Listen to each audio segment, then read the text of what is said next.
preocupantes sobre la depresión en Colombia y en el mundo. Casi que se ha convertido como en el mal del siglo XXI. Afecta al 4.7% de los colombianos y esto es un porcentaje más alto que el del promedio mundial. 2 de cada 100 colombianos tienen un trastorno afectivo bipolar y de esos el 25% son niños y adolescentes. En algún momento de la vida, el 80% de los colombianos han tenido entre 1 y 3 síntomas de depresión. El 52%, la mitad de los jóvenes entre los 12 y los 17 años, presenta síntomas de ansiedad. Las mujeres, con el 60%, son las que consultan más que los hombres, que tienen el 40%.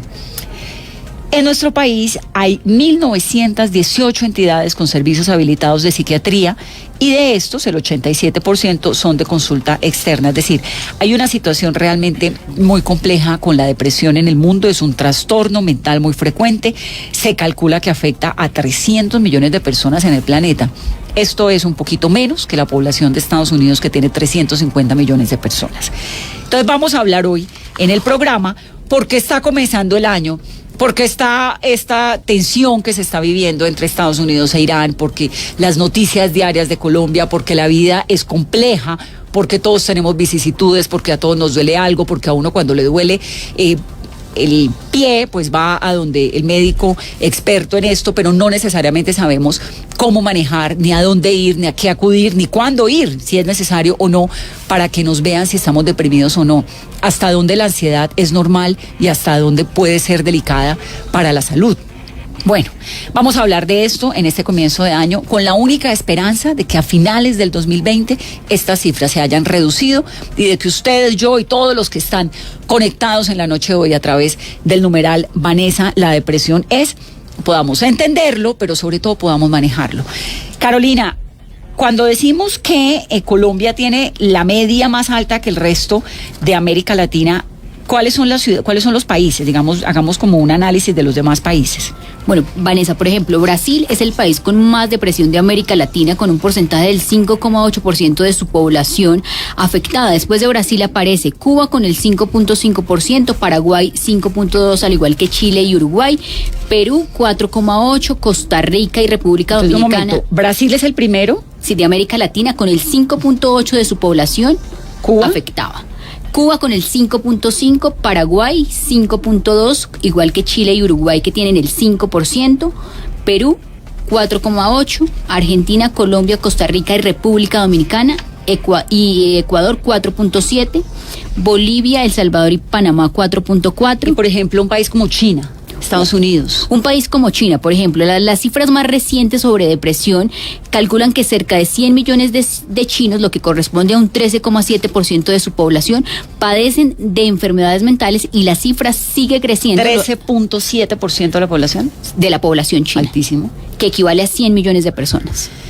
Bueno, Margarita Posada es @señorita Bovary, es periodista, es escritora y acaba de publicar un libro realmente tremendo que se llama Las muertes chiquitas, porque ella lo que ha dicho es que la depresión es como una muerte chiquita, ¿no? Margarita, me encanta tenerla aquí, bienvenida. Mucho gusto, muchísimas gracias. Un saludo a todos sus oyentes, Vanessa, y a todo su equipo. Qué bueno estar acá sentados hablando de esto. Y yo sí tengo la esperanza de que la cifra crezca, ¿sabe, Vanessa? Porque si la cifra crece, lo que nos va a mostrar es que la gente va a empezar a hablar de algo que está guardando y escondiendo. Entonces a mí me parece que es importante que las cifras crezcan. ¿Qué tanto se esconde? Pues muchísimo, y mírelo, además, finalmente yo creo que es mucho mejor que las cifras sean altas y den, digamos, cuenta real de la cantidad de gente que padece de esta enfermedad, a que digan, no, aquí no ha pasado nada. Y muy seguramente también por eso las cifras son más bajas en Latinoamérica que en otros países de más desarrollo, en donde la gente es un poco más abierta y liberal con esos temas. Usted, este libro que tiene, Las muertes chiquitas, pues es casi que una radiografía del corazón, ¿no? De la vida. Usted rompe ahí una barrera del silencio, se desnuda, cuenta cómo fue su pasado, en qué momento la depresión la afectó de la manera en la que la afectó, todo esto. ¿Cómo fue su proceso para llegar a ser público algo que aparentemente es tan íntimo? Yo creo que lo que me movió es que como yo hago ficción cuando escribo, y gran parte de lo que hago con la ficción es usar la ironía también y digamos que disfrazar la realidad de muchas maneras. Lo que yo creo que me sucedió con la depresión es que en ese momento yo no necesitaba, digamos, salvarme a mí, sino tratar de dejar esto para salvar a Ana Margarita en el futuro cuando esté deprimida. Usted lo escribió cuando estaba bien. Yo escribí ese libro a lo largo de 6 años en momentos muy diferentes, con el agua hasta el tobillo, con el agua hasta la rodilla, ahogándome, ¿sabe? Como de muchas maneras en muchos estados, pero yo pienso que la depresión no es que las cosas nos duelan, es todo lo contrario. La depresión es una aversión al dolor. La depresión es quitársele sistemáticamente al dolor hasta que después se convierte en una bola gigante de nieve que lo aplasta a uno. ¿Usted sufre de depresión desde los cuántos años? Yo creo que yo soy melancólica desde muy chiquita y lo puedo ver en muchos, digamos, como episodios que recuerdo. Pero yo creo que la depresión detonó en el momento en el que yo tuve que enfrentarme a un dolor muy grande y tiene que ver como con un trauma. A mí me parece que todas las personas que sufrimos de enfermedades mentales y dentro de las enfermedades mentales también están las adicciones, el alcoholismo, la drogadicción.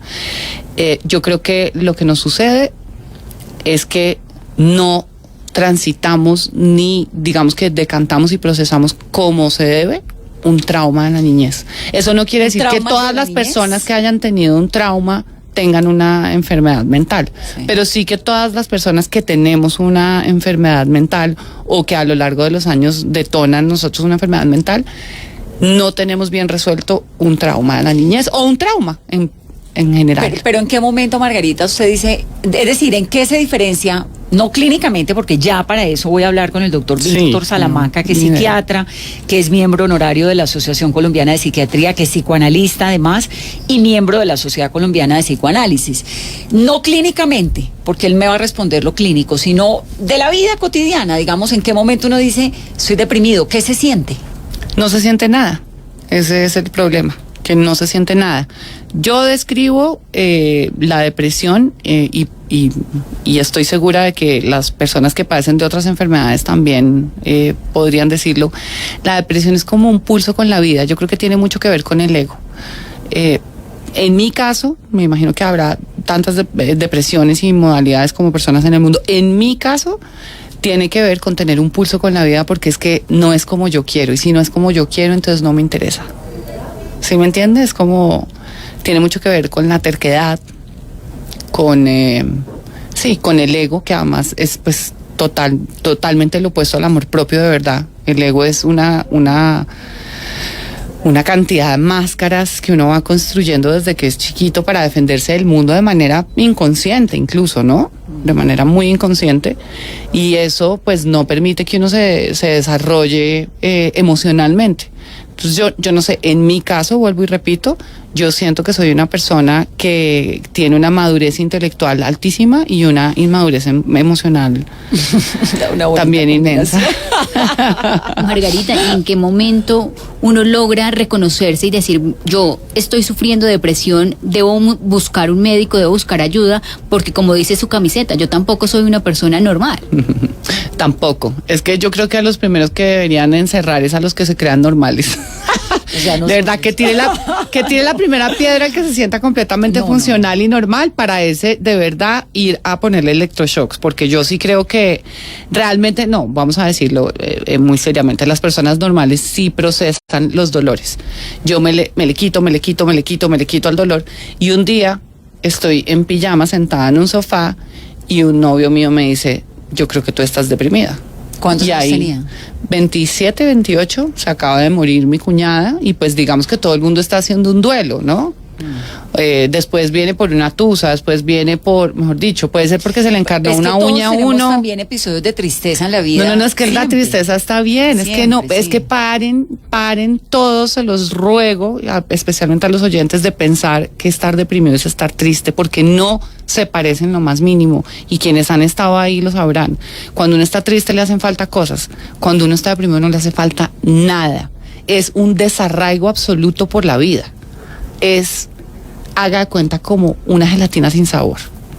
Si usted quiere que yo le diga a qué sabe la gelatina sin sabor. Como una vida sin la cereza del pastel. No, ni para el pastel, ni cereza ni pastel, gelatina sin sabor. Pero uno se da cuenta que está pasando por ahí. Ahora No, usted ya, cuesta porque ya mucho cumplió, ya hizo un trabajo. proceso. Cuesta mucho trabajo y yo creo que las personas que lo rodean a uno son, digamos que, vitales para señalarlo.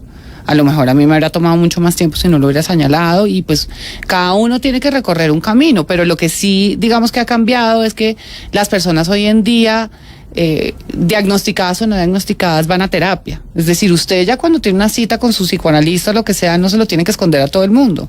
Antes, pues imagínese usted llegar al trabajo o decir, no, ahorita no voy porque, porque es que sí puedo ir, mejor dicho, al podólogo porque se me encarnó la uña del dedo gordo, Claro, que pero no vaya a ahora. decir por nada al mundo que está deprimido. Usted va al cardiólogo si le duele el corazón, va al neurólogo si tiene... Y yo creo que lo que nos enferma es no hablar de eso. De verdad, como que yo hoy en día pienso, no, entonces ahora que estoy buscando trabajo, por ejemplo, digo, no, entonces ahora los que lean el libro, entonces va a decir, depresiva, no podemos contratarla. Pues es que igual eventualmente el que quiera que sea que me contratara sin que yo hubiera escrito el libro, en algún momento iba a tener que saber que yo padecía esta cosa, ¿me entiende? O no se me va a acercar un novio, por ejemplo. Pues es que, qué pena, pero eventualmente también habría tenido que saber que yo padezco de una enfermedad. Cualquier enfermedad uno tiene que aprender a llevarla. Sí, ahora, supongo que con la salida del closet suya de la depresión y con el hecho de haber puesto, ¿no?, sobre la mesa un tema tan delicado y tan complejo como esta enfermedad, debe habérsele acercado a un montón de gente diciéndole, a mí también me pasa y lo he tenido escondido durante años. Mire, usted no sabe la belleza que ha sido, porque desde el día 1 que yo publiqué ese libro, todos los días abro el Instagram o el Twitter y hay mensajes de personas desconocidas y conocidas incluso, que es más aterrador aún, saber que uno ha vivido al lado de personas que conoce hace 10 años y que tenían una hermana que sufre depresión, o que el marido, no, es que mi marido esto, pero no le vayas a contar a nadie. Todo el mundo agradeciendo un poco la sinceridad por la que yo me decidí escribiendo este libro. Y sí, me costó trabajo, pero yo de verdad creo que era la única manera de poner a salvo a la Margarita del futuro cuando vuelva y se deprima. Porque ahí están sus muertes chiquitas, entonces cuando lo lea pues me va a acordar de todo lo que ya transité y de cómo lo puedo volver a transitar. ¿Cuándo fue la última vez que estuvo deprimida? Hace un año, cuando estaba terminando el libro, porque no lo podía terminar y estaba viviendo sola en mi finca con el perro. El otro perro, no mi gran danés, que es mi apoyo emocional, sino el perro de la finca se comió mis gatos. Y pues puede sonar muy ridículo, y mucho más en un país tan atribulado como este, en el que en 2 días matan a 4 personas. No, esta pendeja pues que se queja porque le mataron a los gatos. Es que la depresión es precisamente eso, es la exageración de las emociones, y por eso también los cuadros bipolares, por eso la manía, es decir, todas las emociones son como una hipérbole. Entonces nunca se corresponden, no es como, no, pero es que lo dejó la esposa, entonces muy bien que se haya suicidado, o es que está en bancarrota, ¿qué le pasó? Cuando alguien se suicida, lo primero que preguntan es, ¿qué le pasó? No hay razones que sean válidas para que alguien se quite la vida. No existen. Es una sola para mí, y es, su cabeza no estaba funcionando bien porque la sinapsis entre una neurona y la otra estaba fallando, de suerte que él se veía inmerso en un mundo en el que no había luz y no había salida, y por eso pensó que la muerte era la respuesta. Pero y después de la muerte, ¿quién nos asegura que se apague y vámonos y ya? Es que yo también creo que por eso no me suicidé, porque hay muchas personas que me plantearon eso. ¿Y después qué? Nadie nos puede asegurar que haya algo o que no haya algo. ¿Qué tal que se va a volver a empezar? ¿Qué tal la mamera? No. El doctor Víctor Salamanca, como lo decía hace unos momentos, es psiquiatra, es psicoanalista. Me da mucho gusto tenerlo en el programa de esta noche. Doctor Salamanca, buenas noches. Bien, buenas noches, Vanessa. Muchas gracias por la entrevista, y qué interesantes los comentarios que ha hecho Margarita Posada. Es muy reconfortante saber que las personas que tienen ese talento para escribir, como también lo hizo Piedad Bonet, como lo hizo Héctor Abad Faciolince, que pudieron escribir y manifestar su dolor a través de las letras. O sea, nosotros como psiquiatras y psicoanalistas tenemos una gran cercanía, y lo que Margarita decía es mucho de lo que yo también comparto, ¿no? Qué interesante cómo se acercan los conocimientos desde las letras, y desde la ciencia, desde la medicina. Entonces va a ser muy interesante desde todo punto de vista. Ustedes hagan de cuenta como si estuviéramos hablando del vino y usted fuera un enólogo y yo soy la borracha. Yo soy una mera borracha. No, por eso le estoy comentando esto, ¿no? Decía en su intervención de que las personas que se consideren normales es mejor que las encierren. Eso sí, yo estoy totalmente de acuerdo. Yo creo que todos en algún momento de la vida hemos tenido momentos de tristeza, de depresión. Los psiquiatras, los psicoanalistas, los psicólogos. Nosotros somos seres humanos que también hemos sufrido. Y yo creo que hablar de la depresión solamente desde los textos, desde la clínica, pues es algo como muy teórico. Lo importante es entender ese dolor tan grande que eso representa y todos los riesgos que pueden llegarse a presentar. ¿Qué es la depresión, doctor Salamanca? La depresión es algo muy complejo, ¿no?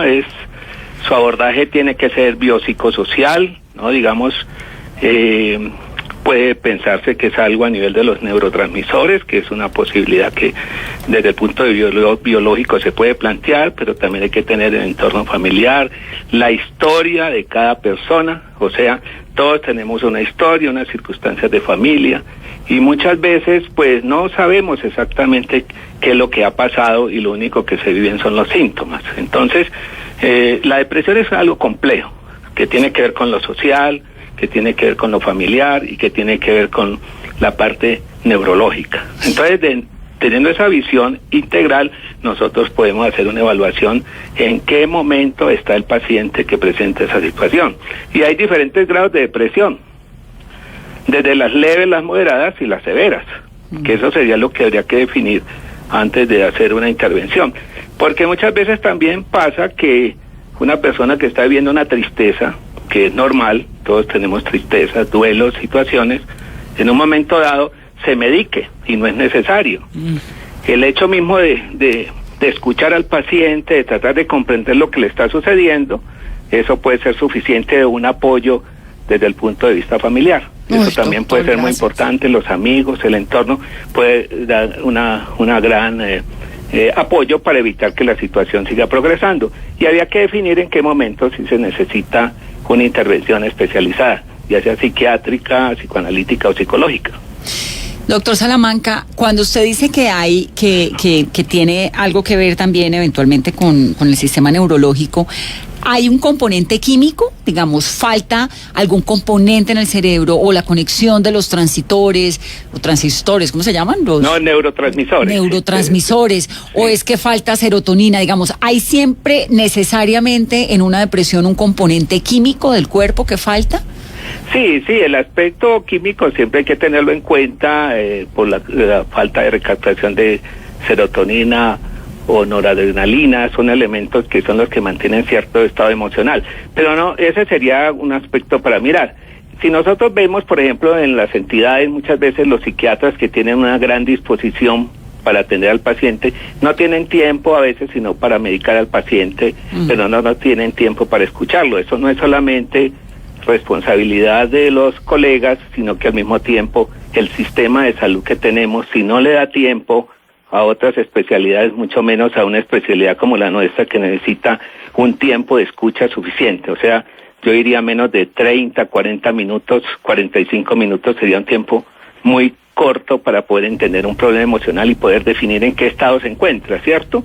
O sea, la parte de los neurotransmisores y la necesidad en algunos casos ya muy delicados de utilizar los psicofármacos es muy necesaria. Por ejemplo, un paciente que le llega a uno, hablando de la experiencia clínica, que no habla, que ha empezado a tener un deterioro en su esfera laboral, en su esfera íntima, en todos los aspectos, pues necesariamente es un paciente que necesita, por esas condiciones donde la depresión ha avanzado tanto, una medicación.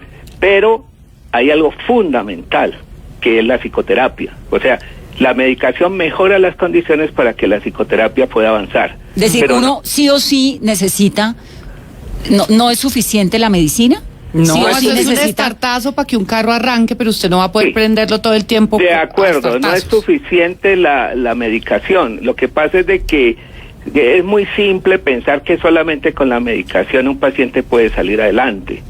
No es de descartarlo en ningún momento si es necesario, pero tampoco, muchas veces hay pacientes que llegan deprimidos y lloran, se expresan, lo que se mencionaba Margarita anteriormente, que ya tendré oportunidad de conocerla y además leer su libro, es precisamente que al paciente, en lugar de medicarlo de inmediato, uno lo empieza a escuchar.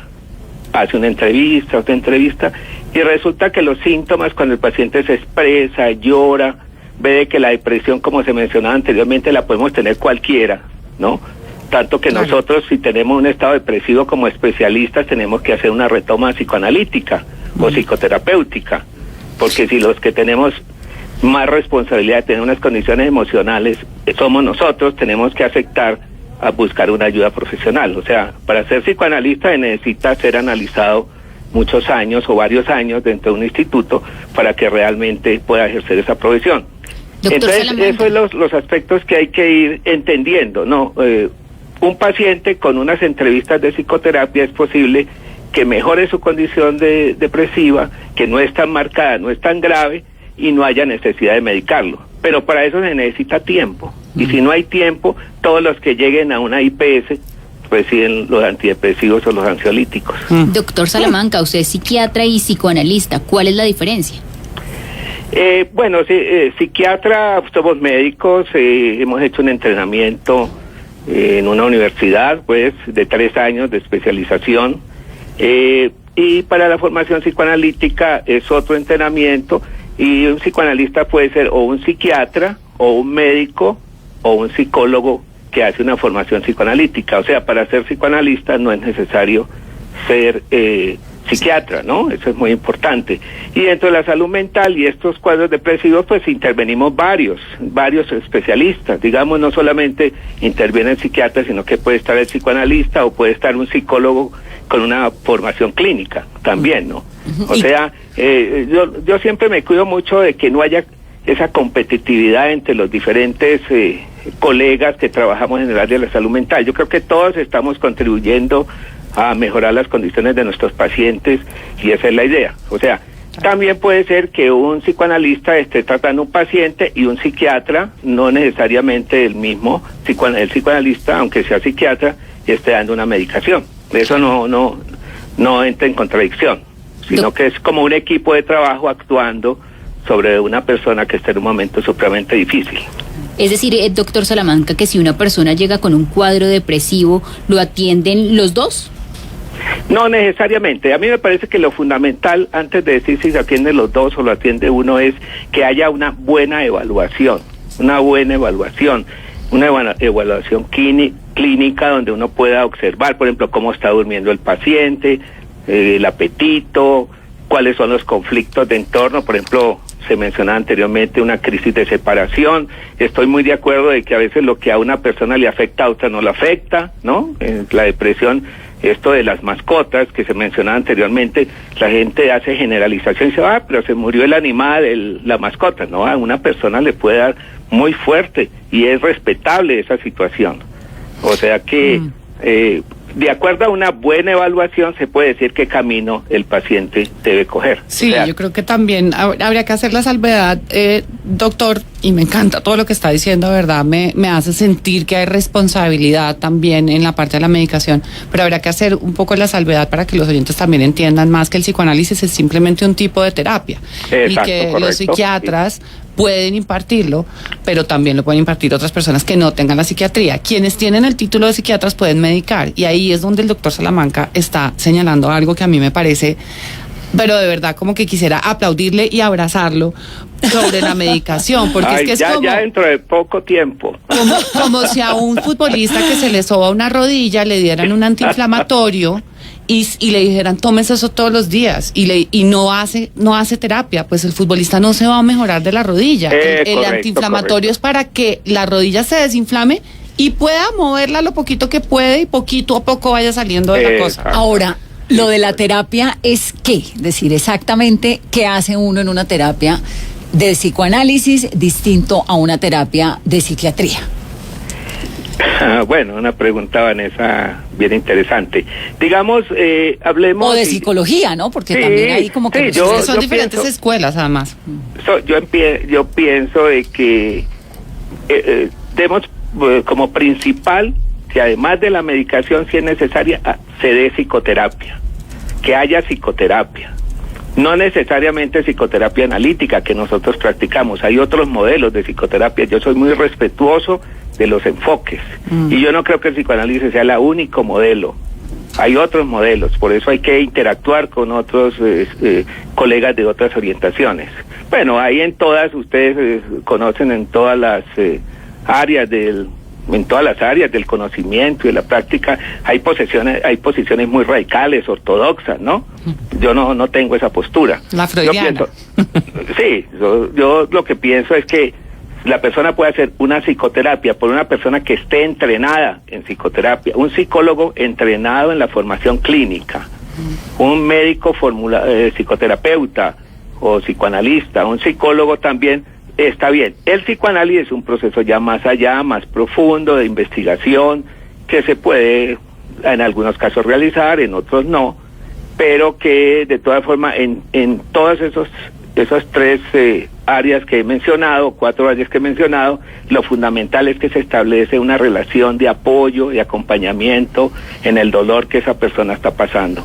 A mí me parece, me sorprende un montón todo esto que tiene que ver con el cerebro, ¿no? Y con las terapias y esto, porque volviendo, digamos, a la comparación que dice Lali sobre el futbolista, pues es que esa terapia es física, pero esto de sentarse uno a hablar con una persona, porque además ningún psiquiatra ni psicoanalista le dice a uno, ay, quédate tranquila, ven, mira, tú. No, es unas conversaciones sobre la vida cotidiana, sobre los sueños, sobre que realmente es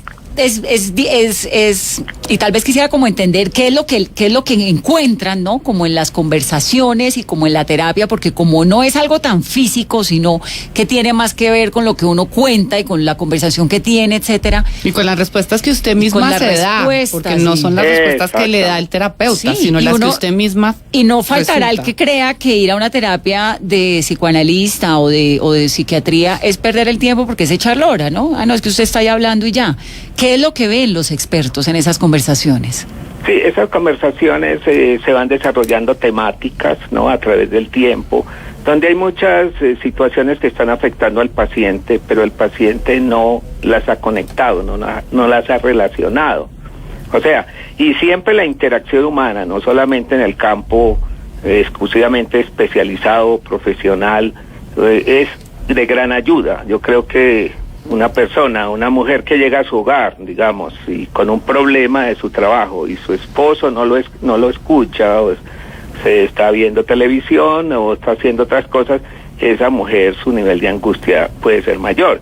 Unos amigos que no escuchan tampoco. O sea, yo creo que lo fundamental en la relación humana es la escucha, y es algo que está desapareciendo en este momento, no solamente en nuestro medio. Las estadísticas que se mencionaron inicialmente, pues hablan de que el problema no es solamente de nuestra sociedad tan violenta y tan en crisis, y que le da gran desesperanza a uno con el futuro de este país a veces, sino de sociedades que tienen gran desarrollo, por ejemplo, países del norte de Europa, que uno diría, pero bueno, ¿y por qué hay tanto suicidio en Noruega, en Suecia, cierto? Sí, viven tan rico, ¿no? Que viven tan bien, donde tienen resuelto tantos problemas desde el punto de vista salud, educación y todo es bienestar, pero no, el ser humano sufre y necesita una escucha atenta, un acompañamiento, y dentro de ese acompañamiento se van desarrollando temáticas, se van expresando sueños, fantasías, miedos, temores,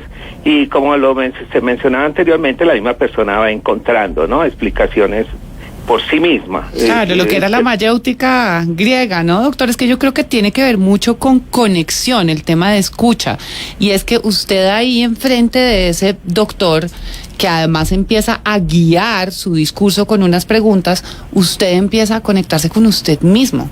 Y esa es la falta de ombligo de la que yo hablaba. Lo del ombligo lo hablan los guayús, es divino. Es que no tiene ombligo. Ese es el arraigo. Exactamente. Y eso no es nada más que la espiritualidad. Pues por eso cuando nace le cortan el ombligo y lo entierra sobre la tierra. Exactamente. Para que no se le olvide de dónde es que viene. Exactamente. ¿No? Exactamente. ¿Qué tanto influye, ahora que hacemos este comparativo de la depresión en un país donde puede que no haya problemas, ¿no? Como Finlandia, Noruega, por ejemplo, con el medio ambiente y con la vida cotidiana de una nación como la nuestra, que tiene tantos retos diarios?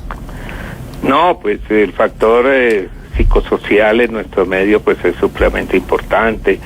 A veces sentimos que vamos a salir. Este es un país, pues ustedes, los intelectuales, los periodistas, y que están en comunicación directamente con la problemática lo saben muy bien.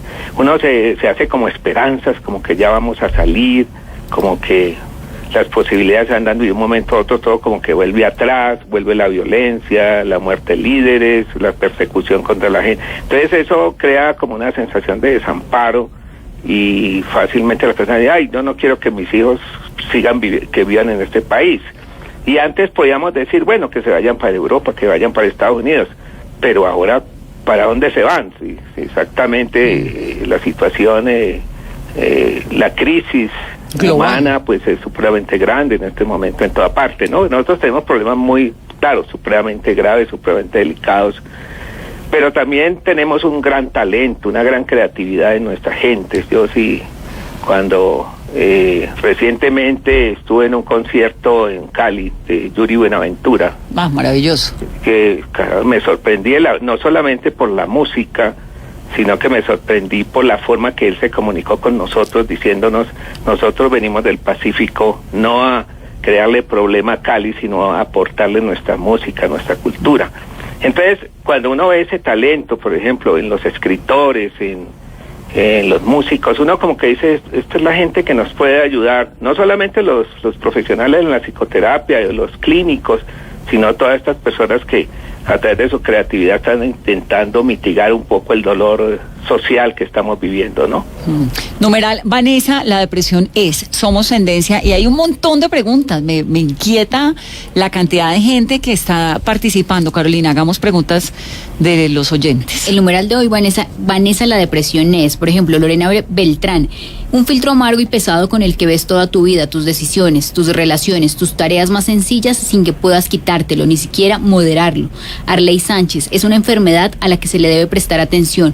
Los que la hemos padecido sabemos lo difícil que es. Más comentarios a esta hora con Vanessa, la depresión es. Marce Bub escribe a esta hora, es difícil, no quiero estar así, pero no lo puedes controlar, no se quita con fuerza de voluntad y no se decide estar deprimido o no, es complejo, simplemente. Johan Rodríguez, es lo que mucha gente quiere ocultar o manejan haciendo trabajos y acciones de manera obsesiva, es un tema como el suicidio, es un tabú. Padecer la depresión es una enfermedad, es como estar en el infierno, es el cáncer del alma. Son algunos de los comentarios a esta hora con Vanessa, la depresión es. Sandra Kiddy pregunta, que me parece interesante, ¿existe una señal de alerta o algo que te diga ayúdame cuando conoces a una persona con depresión? Doctor Salamanca, ¿hay una señal de alerta? Nosotros en el modelo psiquiátrico especialmente hablábamos de la personalidad previa, o sea, yo creo que todos los que pues a través de nuestros familiares o nuestros amigos conocemos un estilo, una forma de ser de las personas, entonces y de pronto que lo invitan a salir a una reunión, no, yo no puedo ir, o sea, el estilo de la persona, la forma de ser, que es la personalidad previa, empieza a cambiar, empieza el aislamiento y se mencionaba anteriormente, las personas que están viviendo esa experiencia tienen cierta vergüenza y ya lo se mencionó anteriormente de decir, yo estoy triste. Mire el gran alivio que tienen nuestros pacientes hombres cuando llegan a la consulta y pueden llorar y se sienten como que están así, oh, llore, es que es una parte humana, eso no es algo que de vergüenza, los que asisten, pero cuántas personas que están sufriendo, yo diría dentro de las estadísticas a veces esas personas no aparecen, ¿no? Claro, lo que decíamos al comienzo, sí, porque sí, sufren en silencio, claro. Sufren en silencio. Pero ¿por qué es tan vergonzante si es tan usual, tan común? Es tan común, además porque también la sociedad a veces nos trata de mostrar que somos fuertes, de que eso es debilidad, que eso, o sea, y es algo absurdo, si precisamente cuando aceptamos, y ya se ha mencionado, la debilidad, cuando aceptamos que somos frágiles, es cuando tenemos la posibilidad de pedir ayuda. Mientras nos sintamos que somos capaces de todo, pues más vulnerables nos volvemos. O sea, yo estaba escuchando una revista de Balvin recientemente y me sorprendió la sinceridad de él con su cuadro depresivo, una persona tan famosa, que ha tenido éxito a nivel mundial, y en un video que acabo de revisar antes de hacer la entrevista con ustedes, dice: yo estoy deprimido, esto es muy grave, esto es tremendo, ¿no? Pero y además, así gente tan importante, tan exitosa. Sí, que uno dice, bueno, pero ¿qué le ¿cómo? puede Si faltar tienen... a J Balvin en la vida? Pero es que ahí quería meter yo la cucharada, doctor, y es que sí, hay dígale, unos estamos síntomas. para conversar. Claro, y es que ahí sí hay unos síntomas, y yo sí pienso que, digamos que todos los seres humanos oscilamos de una manera, las personas que no sufren de depresión o de bipolaridad, de una manera bastante más curva, y en cambio los que sufrimos de depresión o de bipolaridad tenemos unos picos. Y muchas veces las personas que van hacia una depresión vienen de una subida muy fuerte, ¿no? Entonces yo creo que ¿Una ahí subida también eufórica? es mucho mejor. Claro, obviamente yo, por ejemplo, no estoy diagnosticada como bipolar porque mis manías no son manías, ¿sí me entiendes? Estoy hipomaníaca, pero no estoy, no me está persiguiendo la Gestapo, pues no estoy disvariando hasta un nivel en el que puedan decir está maníaca, pero sí hago cosas muy grandilocuentes. Y yo creo que ahí es donde uno tiene que observar a las personas que sufren de trastornos emocionales, y ahí es donde tenemos que atajarnos. ¿Por qué? Porque las personas que sufrimos de trastornos emocionales somos como el coyote cuando está persiguiendo al correcaminos. Sigue derecho por el abismo, no frena en donde se acaba el piso y se da cuenta ya. Entonces es cuando estamos cogiendo impulso que es donde la gente tiene que mirar. Ahora, ¿cuál es el momento, de nuevo a la pregunta de lo que decía la oyente, que además hay un montón de preguntas similares? Aquí hay otro señor que nos escribe desde Barranquilla, dice: estoy oyendo el programa y me gustaría saber en qué momento puede uno darse cuenta de que alguien está deprimido. ¿Cuál es esa señal? Cuando comienza a verse, usted decía, doctor, que cuando comienza a tener unos comportamientos distintos a lo usual, ¿no? Duerme mal, come mal, o duerme mucho o duerme poco, come mucho o come poco, o sea, cosas demasiado elementales, ¿no? Le cuesta trabajo ponerse la ropa, pararse, bañarse, tomar decisiones muy ridículas como qué quiere desayunar. Es evidente, digamos, es una condición que se ve físicamente. Todas las cosas cotidianas empiezan a volverse muy dificultosas. Alterarse. Y salir y estar, lo que decía el doctor también, estar como, yo que soy la más sociable, la más elocuente, pues... ¿Usted se encerraba? No puedo, pero 3 meses en una cama. Sí, ¿Cómo así? ¿Usted no leyó el libro, ¿verdad? Sí, yo lo leí.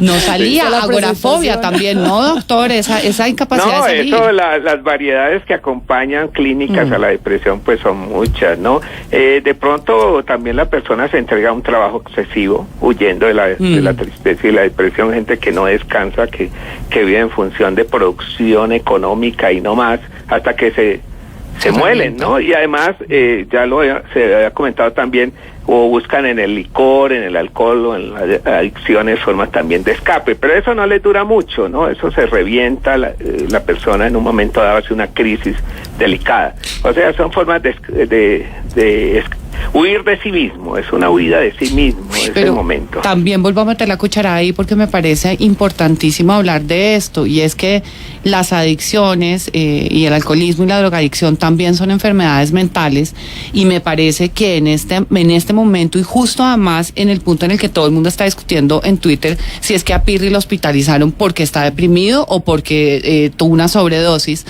me parece que es muy justo explicar también que pues la relación entre las adicciones y las enfermedades emocionales, doctor, son como la del huevo con la gallina, ¿o no? Sí, hay relación, sí, pero de todas formas, pues, cada paciente o cada persona hay que estudiarla en forma individualizarla, no hacer generalizaciones, ¿sí? Pues las personas a veces en un estado depresivo pues pueden consumir como una forma de el licor porque da cierta euforia transitoria o alucinógenos de algún tipo, ¿cierto? Pero pues eso no, en última, les agrava el problema. O sea, y medicar a esas personas también es todo un tema, porque entonces si uno está tratando con una persona que tiene un problema de alcohol y lo medica con Zolpidem, Lorazepam y yo no sé qué, pues se vuelve adicto a eso también, ¿no, doctor? Sí, de todas formas, y uno de los aspectos que uno tiene que tener en cuenta en este caso es que si una persona de estas que tiene adicciones este caso de alcoholismo, hay que tener mucho cuidado si es necesario la medicación. Tiene que tener esa medicación manejada por un familiar.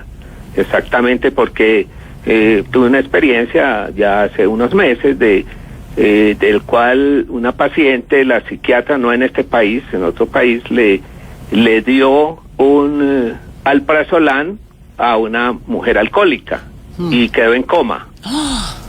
Gravísimo. Y en ese momento había un conflicto conyugal. Entonces, digamos, a mí me parece que hay que tener, si se le da una medicación con esos riesgos que se ha mencionado anteriormente, un adicto y con los mismos medicamentos que se le dan con la pretensión de que mejore el paciente, eso, tomando licor y tomando la medicación pues ansiolítica en este caso, el caso se va a complicar mucho más, ¿no? Es muy delicado eso. ¿Y de qué manera, no necesariamente bajo la medicación, pero sí bajo la condición de depresión o de ansiedad suprema o todo esto que se relaciona, el alcohol y los estupefacientes pueden alterar e influir a agravar la situación? Sí, claro, la agrava gravemente, sí, claro, porque pues se suma un problema más, ¿no? En algunos casos, pues esos pacientes ya cuando están en esos grados es mejor la hospitalización. Yo creo que eso protege mucho la hospitalización, donde se pueda hacer por lo menos una intervención psicoterapéutica. Yo digo la hospitalización no para tener el paciente allá dormido, sino uno es paciente hospitalizado debe ser ser manejado con una intervención psicoterapéutica continua. Los americanos tienen un modelo psicoterapia de intervención en crisis. Yo estoy muy de acuerdo con ese modelo. El paciente va a la clínica, pero está siendo visto permanentemente por el psicoterapeuta, por el psiquiatra, y está haciendo sesiones aprovechando, ¿no?, que está en una posibilidad de una terapia de tipo intensivo. Esa sería una posibilidad. Y que los medicamentos pues no van a ser manejados por el paciente o por la familia como pues una opción, sino directamente por un personal de enfermería especializado en salud mental. Claro. Doctor Salamanca, otro de los casos que más escuchas, por ejemplo, de pacientes que uno identifica los síntomas que están pasando por un cuadro de depresión, pero que dicen, yo solo puedo, yo voy a salir de esto solo, sabiendo que no es fácil. ¿Cómo ayudarlo? ¿Cuál es el paso para no llevarlo a una consulta con un psiquiatra o un psicoanalista de manera forzada? Sí, esa es una pregunta bien complicada y muchas veces, bueno, yo he tenido algunas experiencias de algunas opciones, y a veces cuando el paciente no viene se puede hacer un trabajo con un familiar que tenga influencia sobre el paciente, y pues es que a veces no hay otra opción. Cuando hay depresiones que pasan muy silenciosas, que tienen un carácter melancólico especialmente, pues esos pacientes nadie se dio cuenta de lo que le está pasando. Por ejemplo, en esos suicidios que están muy planeados, el paciente se suicida y ¿qué pasó? Nadie se dio cuenta de por qué. No, nadie se dio cuenta de por qué. O sea, es muy difícil llevar además, que si el paciente está consciente, ¿cómo se le lleva la fuerza? Si está psicótico, pues es distinto. Claro. Cuando el paciente se psicotiza, en algún momento, pues se puede llevar a la clínica, pero mientras el paciente no tenga, digamos, esté en contacto con realidad, pues no se puede hacer a la fuerza. Habría que buscar algunas estrategias terapéuticas.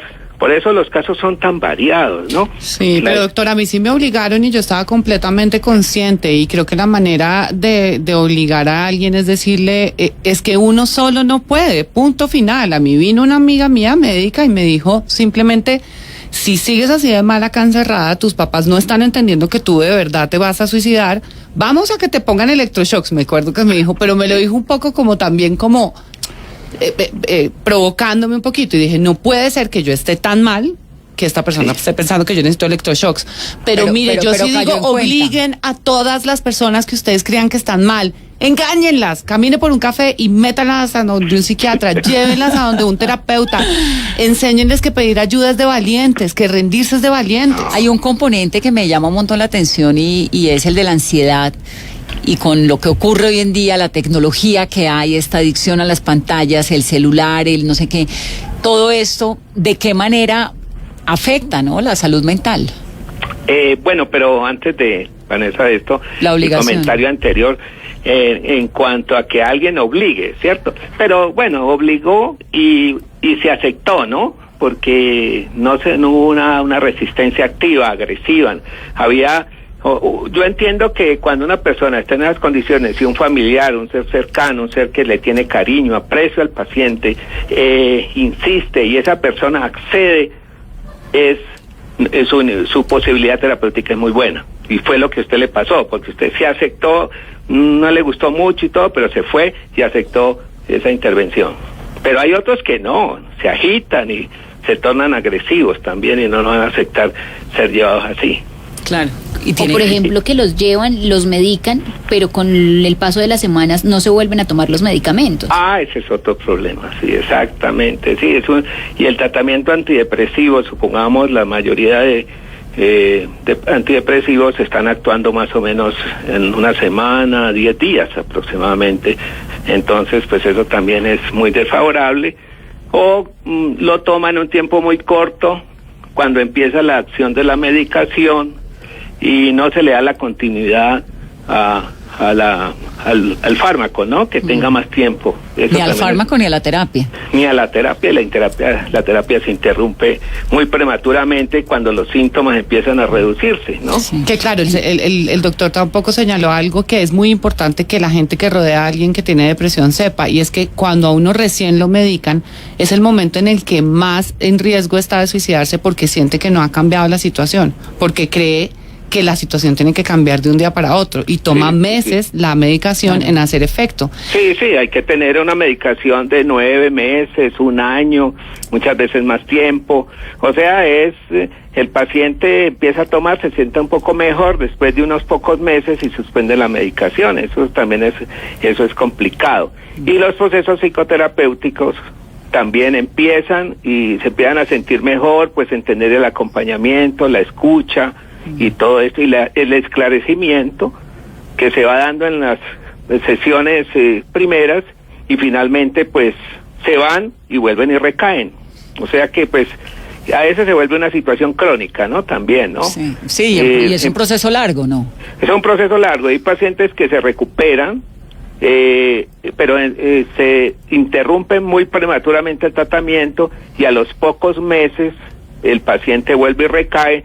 Y esas son la situación de ya pacientes crónicos que están entrando y saliendo de la clínica. Sí. Ingresan y vuelven y salen. Sí, entonces se vuelve bien complicado esto. ¿De qué manera yo tenía la inquietud de las pantallas?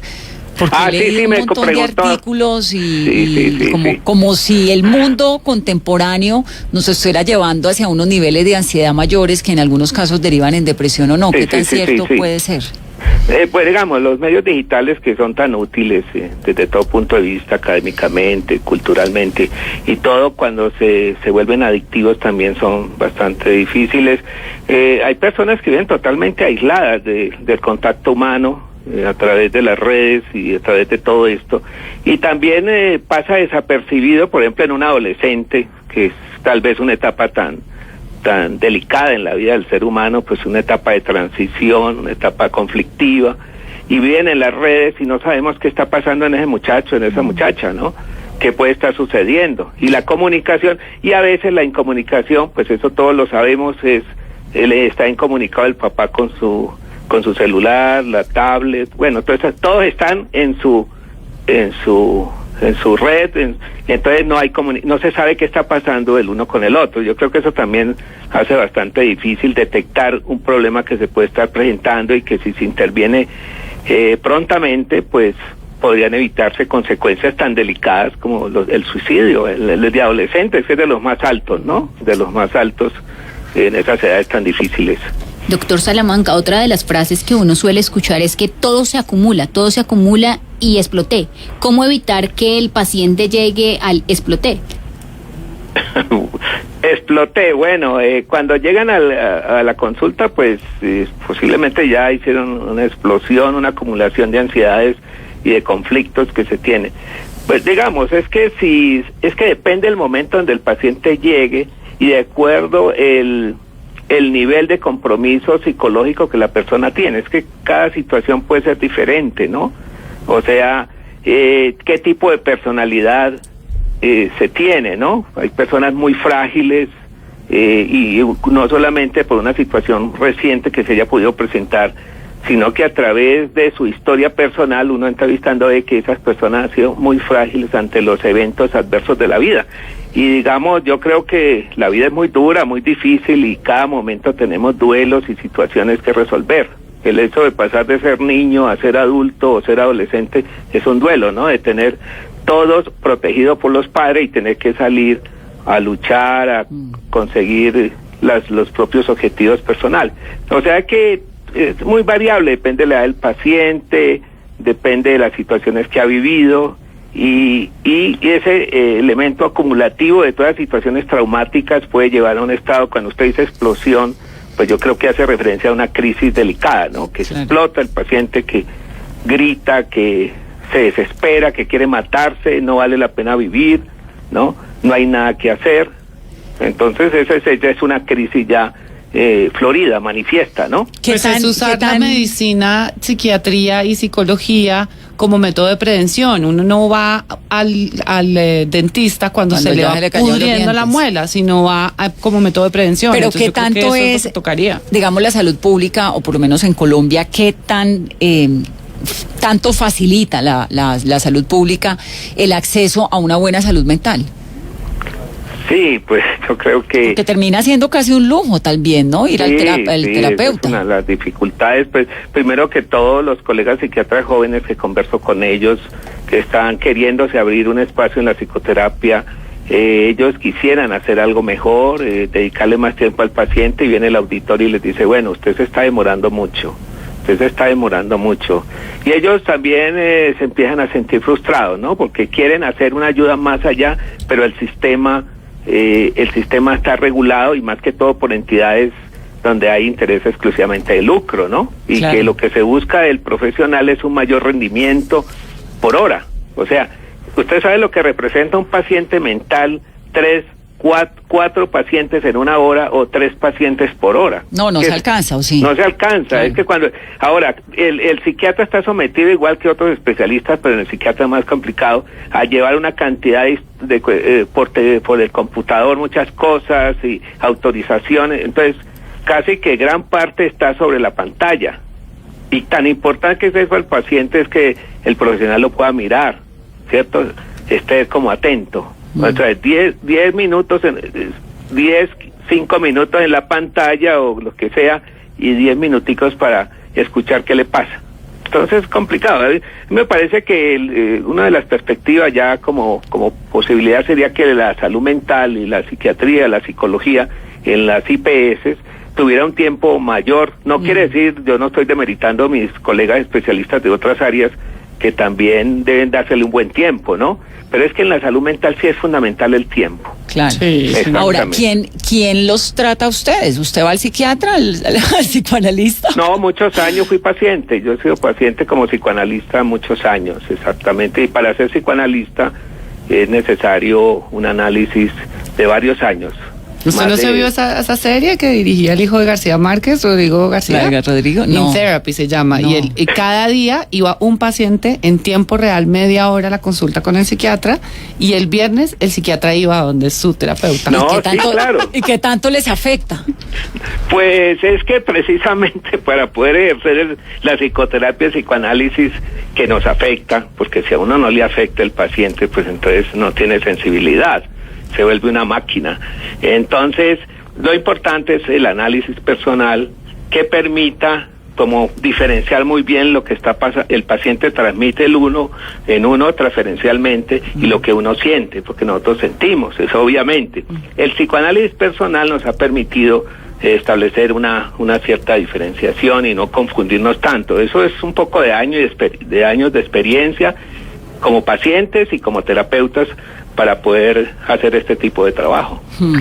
Bueno, pero también tienen, sí, como uno cuando hace un cubrimiento que cree que no, que ahí no dejó el corazón, y mentira, ahí dejó todo. No, nosotros no tenemos que tener trabajos psicoanalíticos o psicoterapéuticos de muchos años para poder ejercer nuestro oficio, y si no, Uy, nos va muy mal, nos derrumbamos. Claro. Doctor Salamanca, hablamos de prevención, pero muchas veces, y sigue ese tabú del miedo a pedir una cita con el psiquiatra. Sí, porque esa ya es la connotación social, lo que se denomina el estigma, ¿no? Hay una estigmatización de la salud mental, o sea, pero pienso que hemos ido avanzando. Yo, digamos, ¿qué es lo que hacemos nuestras sociedades psicoanalíticas, las psiquiátricas, y los en Cali lo estamos haciendo bastante? Hacer difusión, o sea, llegarle a la gente. O sea, nosotros no podemos estar encerrados en grupos psicoanalíticos o grupos psiquiátricos que no se comunican con la gente. Hay que hacer educación y difusión de lo que es la salud mental. Si no hay eso, el estigma y el miedo del paciente a ir, que lo califiquen de loco, exactamente, como lo dice Balvin, ¿no? Sí. Yo no estoy loco, yo estoy deprimido, decía en la entrevista que... Pues no, la locura también, que bajémosle el tema, porque pues realmente locura es hacer las mismas cosas esperando resultados diferentes. Sí, no, yo le hablo específicamente de Balvin, que me llamó la atención que él decía, pues que la gente no temiera buscar ayuda, porque eso es una ayuda como otra, una ayuda profesional como otra. Ya para terminar, porque se nos está acabando el tiempo, doctor Salamanca, ¿qué es lo que pasa con los sueños? ¿Por qué los sueños son tan importantes en las terapias?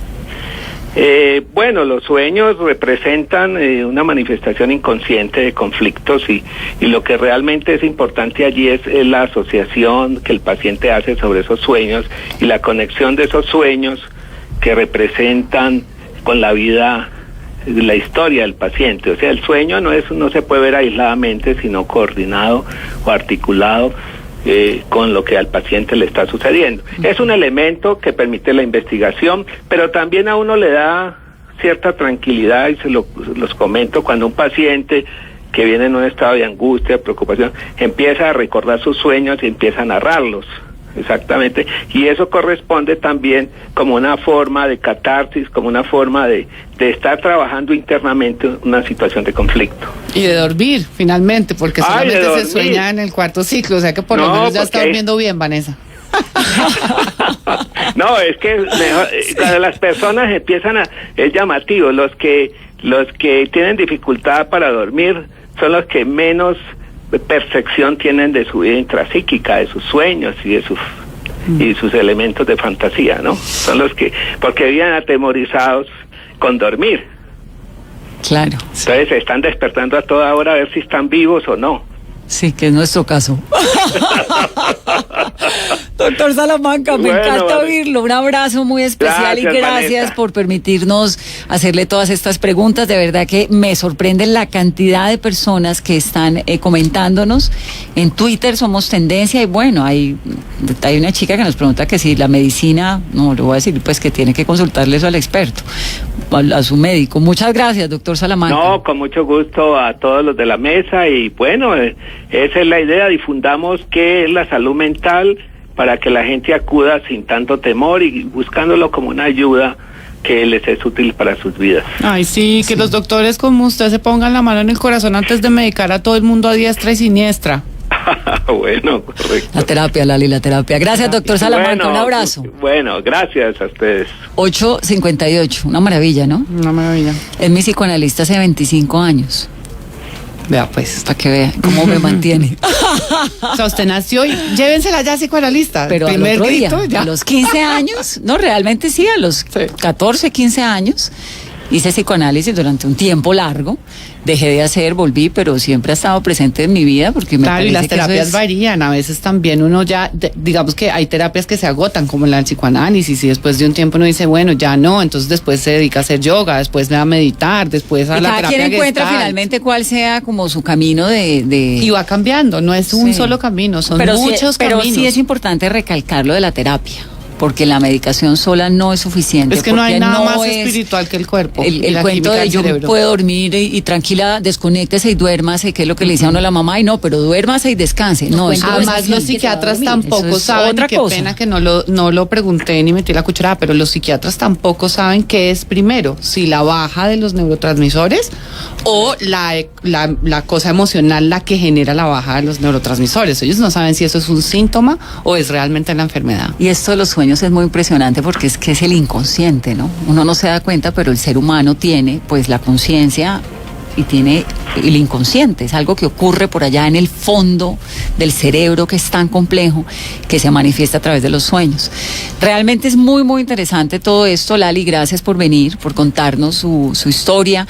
Es un llamado a todos los que nos están escuchando, que nos están escribiendo, que busquen ayuda, que no lo vean algo insignificante, porque realmente la salud mental es muy serio, es un problema gravísimo, como lo vimos con las estadísticas iniciales, y hace parte de la vida cotidiana. Si usted tiene un problema del corazón, pues va al cardiólogo; si le duele la columna, va al neurólogo; si le duele el alma, pues va a un experto, un psicoanalista, un psiquiatra que le ayude a salir adelante. Claro, y que no juzguen el dolor de otros porque no tiene que ver con la dimensión del dolor o de la situación por la que está pasando. Es como, como no vive en una zona roja y se está muriendo de hambre, entonces no puede estar deprimido. La depresión no distingue en clase social, en género, en nada. Está ahí porque la voluntad se enferma, es como un cáncer de la voluntad. 9 de la noche, ¿iba a decir algo, Carolina? ¿Que quiere una beca con el doctor Salamanca? No, que todos los oyentes que nos están escuchando, el llamado es a que no se sigan escondiendo en la depresión ni en la cama, que es el refugio de quienes están deprimidos. Sí, señora. 9 en punto, que tengan una muy feliz noche. La cuña, Lali, el libro se llama Las Muertes Chiquitas, es de Editorial Planeta. Y pues ya que vino aquí al programa, le hacemos la cuña al libro. Sí, léalo, porque yo tampoco hablé mucho precisamente porque estábamos con un experto. Claro, pero si quieren leer a la borracha, ya vieron al enólogo, entonces lean a la borracha en Las Muertes Chiquitas. 9 y 1 minuto, que tengan una muy feliz noche de jueves. Todos tenemos un